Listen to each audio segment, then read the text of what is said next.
Hello, ginger garlic കിച്ചൻ്റെ പുതിയൊരു വീഡിയോയിലേക്ക് എല്ലാവർക്കും സ്വാഗതം.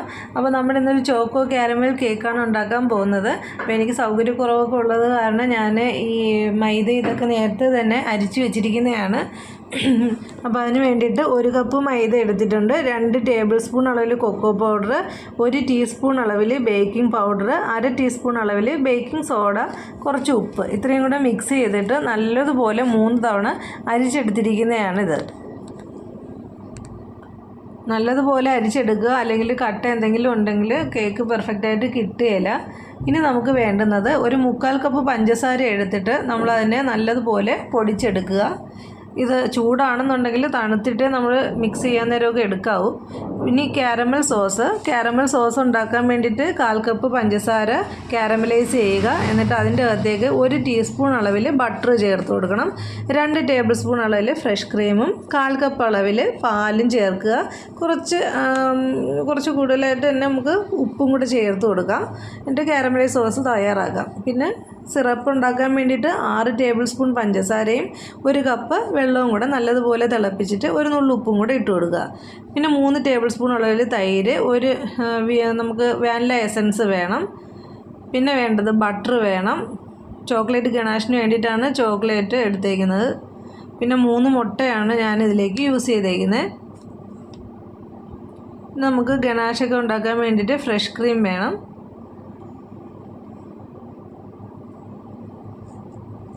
1/2 കപ്പ് അളവിൽ സൺഫ്ലവർ ഓയിൽ എടുത്തിട്ടുണ്ട്.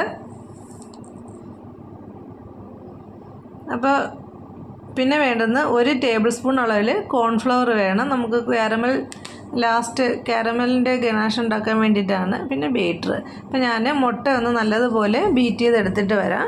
അതിന് വേണ്ടിയിട്ട് 3 മുട്ട ബീറ്റ് ചെയ്തെടുക്കുക. അതിൻ്റെ അകത്തേക്ക് 1 ടീസ്പൂൺ വാനില എസൻസ്, പിന്നെ പഞ്ചസാര കുറച്ചായിട്ട് ഒഴിച്ചിട്ട് മിക്സ് ചെയ്തെടുക്കുക. പിന്നെ 3 ടേബിൾ സ്പൂൺ തൈര് ഒഴിച്ചു കൊടുക്കുക. 1/2 കപ്പ് നമ്മൾ എടുത്ത് വെച്ചിരുന്ന സൺഫ്ലവർ ഓയിലും എടുക്കുക. ഈ ഓയിൽ ഒഴിച്ച് കഴിഞ്ഞാൽ ലോ സ്പീഡിലിട്ടിട്ട് വേണം നമ്മൾ ബീറ്റ് ചെയ്യാനായിട്ട്.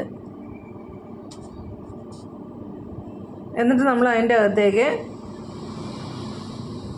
ഈ മിക്സ് എല്ലാം ആഡ് ചെയ്ത് കൊടുക്കുക.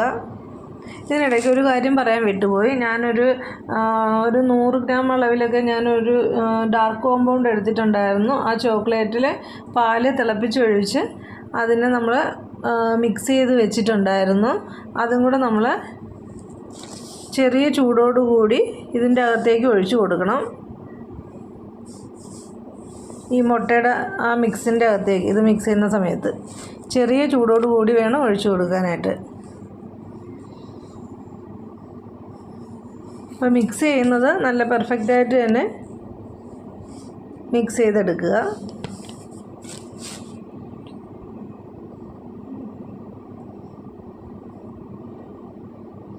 ഇപ്പോൾ 8 ഇഞ്ചിൻ്റെ ഒരു പാനാണ് ഞാൻ എടുത്തിരിക്കുന്നത്. ആ ട്രേക്കകത്തേക്ക് ബട്ടർ പേപ്പർ വെച്ചിട്ടുണ്ട്, ഓയിൽ സ്പ്രെഡ് ചെയ്ത് കൊടുത്തിട്ടുണ്ട്. പിന്നെ ഞാനൊരു പാൻ സ്റ്റൗവിൽ വെച്ചിട്ടുണ്ട് പ്രീ ഹീറ്റ് ചെയ്യാനായിട്ട്. അത് ലോ ഫ്ലെയിമിൽ ഒരു 10-15 മിനിറ്റ് ആയിട്ടുണ്ട്. അതിന് നമ്മൾ ഇതിൻ്റെ അകത്തേക്ക് ഇത് ഫുള്ള് ഒഴിച്ചു കൊടുത്തതിന് ശേഷം നല്ലതുപോലെ ടാപ്പ് ചെയ്യുക. എയർ ബബിൾസൊക്കെ പോകാൻ വേണ്ടിയിട്ടാണ്. ടാപ്പ് ചെയ്ത് കഴിഞ്ഞിട്ട് നമുക്കിതിനെ ആ പാനിലേക്ക് വെച്ച് കൊടുക്കാം.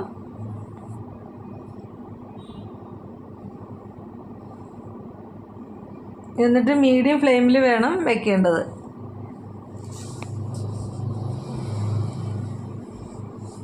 നല്ലതുപോലെ ടാപ്പ് ചെയ്ത് കൊടുക്കുക.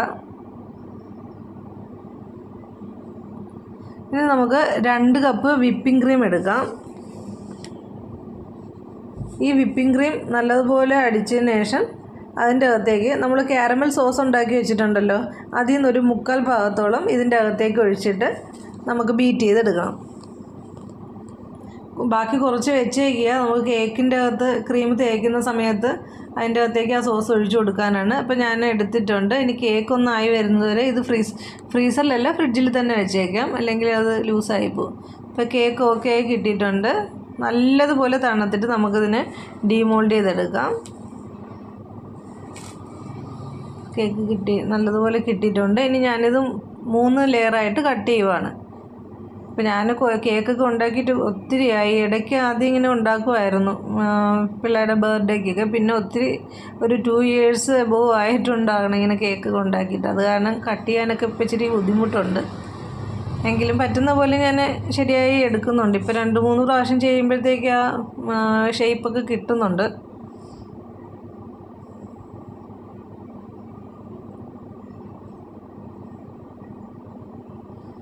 കേക്ക് തണുത്തിട്ട് കട്ട് ചെയ്യാവൂ, അല്ലാന്നുണ്ടെങ്കിൽ പെർഫെക്റ്റായിട്ട് കിട്ടുകയില്ല. ഞാൻ ഇതുവരെ ഈ നൂല് വെച്ചിട്ട് ചെയ്ത് നോക്കിയിട്ടില്ല കേട്ടോ. എനിക്ക് നേരത്തെ മുതലേ ഇതാണ് എനിക്ക് പറ്റുന്ന രീതി. ചിലർ നൂല് വെച്ചിട്ടൊക്കെ ഇങ്ങനെ ചെയ്യാറുണ്ട്.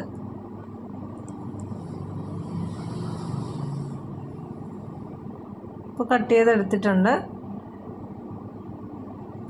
ഇനി അങ്ങനെ നമുക്ക് ഇതിനെ ഓരോന്നിനായിട്ട് പ്ലേറ്റിലേക്ക് മാറ്റിയിട്ട് നമ്മൾ ഷുഗർ സിറപ്പ് ഉണ്ടല്ലോ, 6 ടേബിൾ സ്പൂൺ ഷുഗറും വെള്ളവും 1 കപ്പ് വെള്ളവും കൂടി തിളപ്പിച്ച് ഉപ്പും കൂടി ഇട്ടിട്ടുള്ളതാണ്. അത് ഇതിൻ്റെ അകത്തേക്ക് നമുക്ക് ഒഴിച്ചു കൊടുക്കുക. അങ്ങനെ 3 ലെയറിലും ഒഴിച്ചു കൊടുക്കണം. ഒത്തിരി ഈ സമയത്ത് ഒഴിക്കരുത്, എങ്കിൽ നമുക്ക് ടേൺ ടേബിളിലേക്ക് മാറ്റാനായിട്ട് ബുദ്ധിമുട്ടായിരിക്കും. അപ്പോൾ ഞാൻ കട്ട് ചെയ്തെടുത്തിട്ടുണ്ട്. ഇനി എല്ലാം ഒന്ന് ഷുഗർ സിറപ്പ് ഒഴിച്ച് ഇതാക്കുക.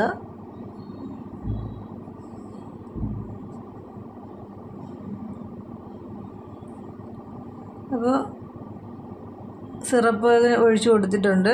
ഇതിനിടയ്ക്ക് ഒരു കാര്യം കൂടെ പറഞ്ഞോട്ടെ. വീഡിയോ ഇഷ്ടമായാൽ ലൈക്ക് ചെയ്യാനും ഷെയർ ചെയ്യാനും സബ്സ്ക്രൈബ് ചെയ്യാനും കമൻറ്റ് ചെയ്യാനും ഒന്നും മടി കാണിക്കരുത്. എല്ലാവരുടെയും സപ്പോർട്ട് ഉണ്ടാകണം. പിന്നെ നമുക്ക് ക്രീം ആഡ് ചെയ്ത് കൊടുക്കാം.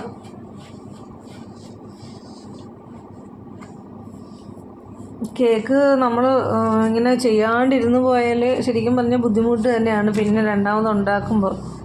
അപ്പോൾ അത് ഇടയ്ക്കെങ്കിലും ഒക്കെ ഒന്ന് ചെയ്ത് നോക്കണം എന്നെനിക്കിപ്പോൾ മനസ്സിലാവുന്നു. ഇപ്പോൾ നമ്മൾ നേരത്തെ കാരമൽ സോസ് ബാക്കി വെച്ചിട്ടുണ്ടായല്ലോ, അപ്പോൾ അതും കൂടെ ഇതിൻ്റെ അകത്തേക്ക്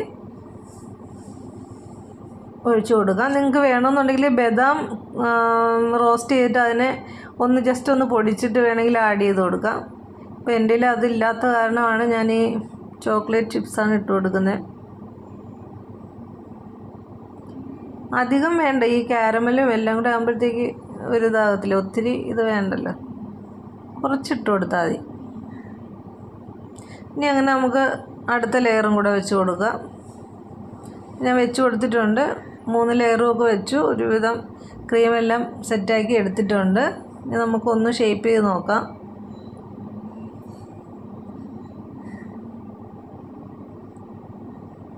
അപ്പോൾ തുടക്കക്കാർക്കൊക്കെ ഇതുപോലെയൊക്കെ കിട്ടുള്ളൂ. കാര്യം ഞാനിപ്പോൾ ഈ ചെയ്യുന്നൊരു ഇതിലൊക്കെ കിട്ടുള്ളൂ. എങ്കിലും നമുക്ക് 2-3 പ്രാവശ്യം ചെയ്യുമ്പോഴത്തേക്ക് നമുക്ക് ഓക്കെ ആയി വരും. കാര്യം ഞാൻ ആദ്യം 2-3 ദിവസം ഉണ്ടാക്കിയപ്പോഴത്തേക്ക് ഇത്ര പോലും ഇതായിട്ട് വരുന്നുണ്ടായില്ല. അപ്പം നിങ്ങൾ ഇതുപോലെ ട്രൈ ചെയ്ത് നോക്കുക, അപ്പോൾ അത് ശരിയായിക്കോളും. ഇനി നമ്മളിതിനെ 2 മണിക്കൂറെങ്കിലും ഫ്രീസറിൽ വയ്ക്കുക. കാര്യം നമ്മൾ ലാസ്റ്റിലത്തെ ഈ ഗണാഷ് എല്ലാം ചെറിയ ചൂടോട് കൂടിയാണ് ഒഴിച്ചു കൊടുക്കുന്നത്. ഒത്തിരി ചൂടോടുകൂടി ഒഴിച്ചു കഴിഞ്ഞാൽ ഇതെല്ലാം മെൽറ്റായി പോവും, ക്രീമെല്ലാം മെൽറ്റായി പോവും. അതുകൊണ്ടിട്ട് ലാസ്റ്റ് ഇത് ഒഴിച്ചു കൊടുക്കുന്ന സമയത്ത് പ്രത്യേകം ശ്രദ്ധിക്കുക. ഗണാഷ് ഒത്തിരി ചൂടില്ലാതെ തന്നെ ഒഴിച്ചു കൊടുക്കുക. ഇപ്പം ഞാനിത് 2 മണിക്കൂർ ഫ്രീസറിൽ വെച്ചിട്ടുണ്ട്.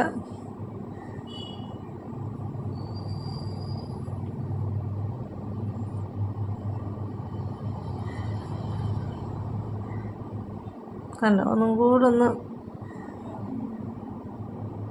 ലെവൽ ചെയ്തിട്ട് നമുക്ക്. അപ്പോൾ ഫ്രിഡ്ജിൽ നിന്ന് എടുത്തതാണ്. ഇനി നമുക്ക് ഇതിന് ഗണാഷ് ഉണ്ടാക്കാൻ വേണ്ടിയിട്ട് ചോക്ലേറ്റ് ഗണാഷിന് വേണ്ടിയിട്ട് 100 ഗ്രാം ഡാർക്ക് കോമ്പൗണ്ടും 100 ml ഫ്രഷ് ക്രീമും കൂടെ ഒഴിക്കുക. എന്നിട്ട് 1 ടീസ്പൂൺ അളവിൽ ബട്ടറും കൂടെ ഒഴിച്ചിട്ട് നമുക്ക് അതിനെ നല്ലതുപോലെ മെൽറ്റ് ചെയ്തെടുക്കണം. ഡബിൾ ബോയിൽ ചെയ്ത് വേണം എടുക്കാനായിട്ട് ചോക്ലേറ്റ് ഗണാഷിൻ്റെ. ഇനി കാരമൽ ഗണാഷിന് വേണ്ടിയിട്ട് ആദ്യം 1/4 കപ്പ് പാലെടുക്കുക. 1 ടേബിൾ സ്പൂൺ അളവിൽ കോൺഫ്ലോർ കൂടെ മിക്സ് ചെയ്ത് മാറ്റി വയ്ക്കുക. എന്നിട്ട് 1/2 കപ്പ് പഞ്ചസാര മെൽറ്റ് ചെയ്ത് വരുമ്പോഴത്തേക്ക് 1 ടേബിൾ സ്പൂൺ അളവിൽ ബട്ടറും ചേർത്തിട്ട് 1/4 കപ്പ് അളവിൽ ഫ്രഷ് ക്രീമും 1/2 കപ്പ് അളവിൽ പാലും കൂടെ ചേർത്തിട്ട് അത് നല്ലതുപോലെ തിളച്ചിട്ട് വരുമ്പോഴത്തേക്ക് നമ്മൾ നേരത്തെ മിക്സ് ചെയ്ത് വെച്ചിരിക്കുന്ന പാലും കോൺഫ്ലവറും കൂടെ ആഡ് ചെയ്ത് കൊടുക്കുക. എന്നിട്ട് അതിനെ നല്ലതുപോലെ മിക്സായി വരുമ്പോഴത്തേക്ക് ഒന്ന് കുറുകി വരുമ്പോഴത്തേക്ക് നമുക്കതിനെ അരിച്ചെടുക്കുക. എന്നിട്ട് രണ്ടും ഞാനും മോനും കൂടെയാണ് ഇതിപ്പോൾ ഇതിൻ്റെ മേളിലേക്ക് ഒഴിച്ചു കൊടുത്തിരിക്കുന്നത്. ഒരുവിധം ചൂട് മാറിയതിന് ശേഷം മാത്രമേ ഇത് ഒഴിച്ചു കൊടുക്കാവൂ. ഒത്തിരി ചൂടോടുകൂടി ഒഴിച്ചു കൊടുത്താൽ ക്രീമെല്ലാം മെൽറ്റായി പോകും. അപ്പോൾ അവനും ഞാനും കൂടെയാണ് ഇത് ചെയ്തിരിക്കുന്നത്. അപ്പോൾ ടേസ്റ്റ് നല്ല ടേസ്റ്റാണ്. എല്ലാവരും ട്രൈ ചെയ്ത് നോക്കുക. അപ്പോൾ എല്ലാവർക്കും താങ്ക് യു.